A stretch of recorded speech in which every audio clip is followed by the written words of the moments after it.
Shalom sahabatku yang terkasih dan sehati dalam Yesus Kristus.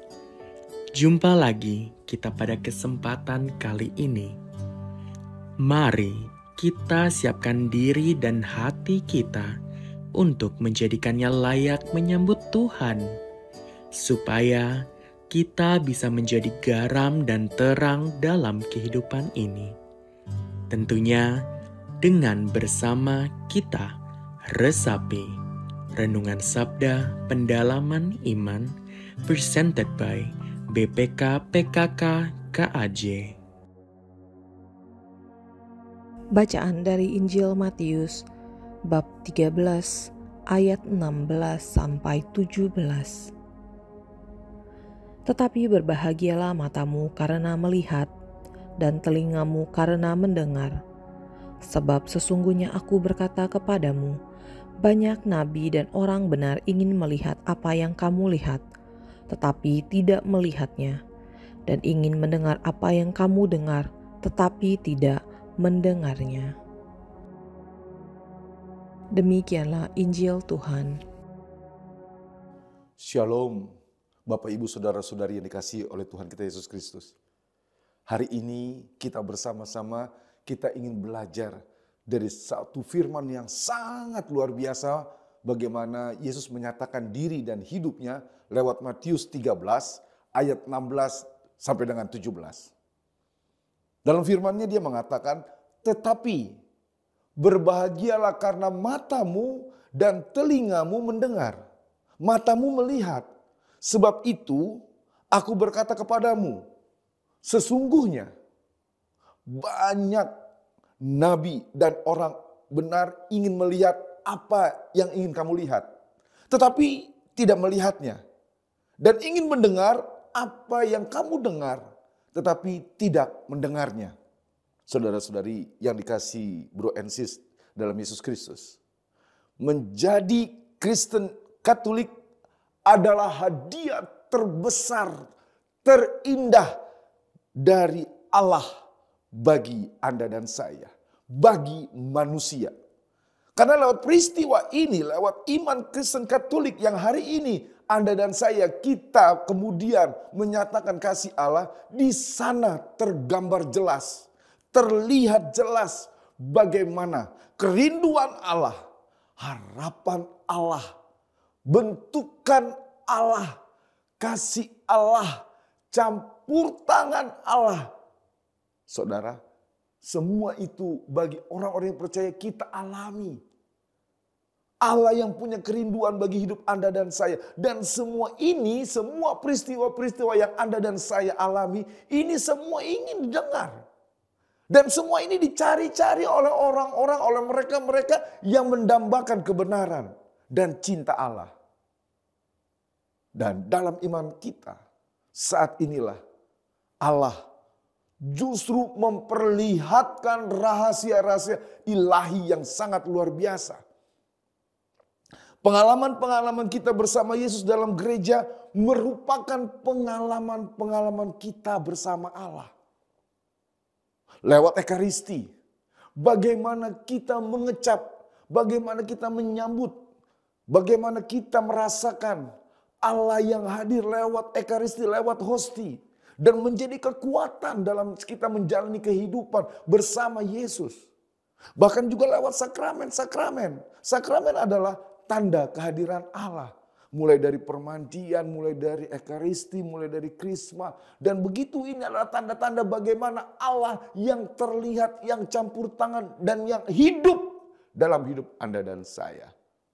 Dan juga dalam hidup kita, kita juga belajar dari kitab suci. Bagaimana Allah yang hadir, Allah yang terlihat, Allah yang mudah didengar. Dan kita tidak meraba-raba atau menerka-nerka seperti siapa Allah itu. Allah itu dalam iman Yesus Kristus bahwa Allah itu bukanlah hanya sekedar perkiraan manusia. Allah sendiri menyatakan lewat firman-Nya yang sangat luar biasa. Akulah jalan, kebenaran, dan hidup. Dan tidak ada satu orang pun sampai kepada Bapa kalau tidak melalui aku. Ini bagaimana Yesus memberikan satu hal yang sangat luar biasa. Mengajarkan, menampilkan dalam firman-Nya untuk kita boleh mendengar bahwa Dia adalah satu-satunya jalan, kebenaran, dan hidup.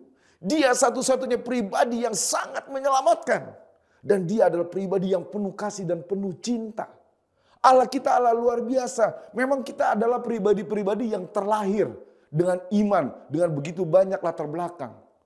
Tapi melalui kedalaman, melalui pendalaman iman kita, apakah melalui ini benar bahwa iman yang kita yakini adalah sebagai jalan, kebenaran, dan hidup. Dan hanya Yesus yang satu-satunya berani menyatakan ini dan memberikan garansi buat Anda dan saya. Melalui Dia kita bisa mengalami satu hidup yang kekal. Saudara, Allah kita Allah yang luar biasa. Allah yang penuh cinta, Allah yang punya kekuatan, Allah yang penuh kasih. Dan Dia adalah Allah yang tidak pernah meninggalkan kita sendiri. Dia selalu ada dan bersama Anda dan saya lewat segala musim hidup apapun yang kita alami. Kemajuan teknologi begitu cepat hari ini. Saat ini, semua mengalir begitu deras dan cepat sekali. Mungkin ada informasi-informasi yang juga baik, tapi juga ada yang tidak baik. Ada yang benar, ada juga yang tidak benar. Maka saat ini biarlah segala pendengaran dan penglihatan kita jangan sampai membuat iman kita menjadi jauh dengan kemajuan teknologi. Banyak berita-berita hoak, banyak berita-berita nggak benar, banyak berita-berita yang tidak baik. Kita pakai teknologi untuk kita semakin dekat kepada Dia, Sang Juru Selamat. Karena melalui pendengaran di Roma 10 ayat 16-17, iman juga bisa muncul dari pendengaran. Gunakanlah pendengaran kita ini untuk mendengar hal-hal yang berkualitas. Menumbuhkan iman kita lewat sharing, lewat pengalaman-pengalaman hidup, lewat homili para imam-imam, para diakon, dan orang-orang yang ditentukan oleh gereja Katolik, dan menyampaikan berita-berita yang penuh dengan sukacita. Berita-berita, kabar-kabar yang membangun hidup kita semakin kita mengalami Yesus yang hidup. Pernahkah kita bertanya dalam hati kita, jika Tuhan ingin semua masuk dalam surga, bagaimana menyampaikan kebenaran tersebut? Apakah orang-orang itu dapat mengerti? Semua hanya bisa terjadi lewat gereja yang kita bisa lihat, yang kita alami sebagai cerminan kebaikan dan kebijaksanaan Allah. Gereja sebagai perwujudan dan penerus keselamatan melalui kitab suci, tradisi suci, magisterium. Dan akhirnya berbahagialah Anda dan saya, kita yang mengimani Yesus sebagai pribadi yang sangat luar biasa bersama gereja Katolik dan Apostolik. Kita bisa melihat, kita bisa mendengar apa yang menjadi kerinduan, kehendak Bapa dalam hidup kita, dalam keluarga kita, dalam komunitas kita, pelayanan kita, bahkan sesama kita dan perutusan kita. Semoga dalam hidup kita, iman kita, hidup kita, apa yang kita mau lakukan, apa yang dikehendaki, dan apa yang dirindukan oleh Bapa menjadi kita hidup semakin bertumbuh di dalam Yesus Kristus dan bermanfaat buat banyak orang. Dan lewat hidup Anda dan saya, orang lain pun melihat, mendengar, dan mengalami kasih dan keselamatan. Mari Bapak Ibu sekalian, kita hening sejenak. Dalam nama Bapa, Putra, dan Roh Kudus. Amin. Bapa, sungguh kami bersyukur dan berterima kasih atas anugerah-Mu yang begitu luar biasa dalam hidup kami. Kami boleh masuk, kami boleh ambil bagian, kami boleh dengan kasih dan cinta-Mu, dengan pertolongan-Mu. Kami boleh bersama-sama dengan Engkau ya Yesus, untuk setia, untuk boleh bersama berjalan dalam hidup ini. Tambahkanlah iman kami. Kami rindu untuk selalu bersama-Mu. Semoga dengan pendengaran ini, dengan penglihatan yang kami boleh alami terus-menerus setiap waktu, membuat kami dalam hidup ini, agar bagaimana hidup ini orang-orang pun juga bisa mengalami damai-Mu. Dan kami pun juga boleh mengalami kasih dan lawatan-Mu. Terima kasih ya Yesus, untuk rahasia-rahasia besar yang Kau telah tunjukkan bagi hidup kami yang beriman kepada Engkau. Semoga lewat apa yang kami punya dan apa yang kami bisa, banyak orang dengan iman kepada Engkau, mereka mengalami lawatan, damai, sejahtera, sukacita yang daripada-Mu. Terima kasih Bapa, semoga pada siang hari ini kami boleh terus-menerus untuk jatuh cinta di dalam dan bersama Engkau. Lewat apa yang kami punya dan apa yang kami bisa, nama-Mu dipermuliakan. Kemuliaan kepada Allah Bapa, Allah Putra, Allah Roh Kudus, seperti pada permulaan, sekarang, selalu, dan sepanjang segala abad. Dalam nama Bapa, Putra, dan Roh Kudus. Amin. Tuhan memberkati.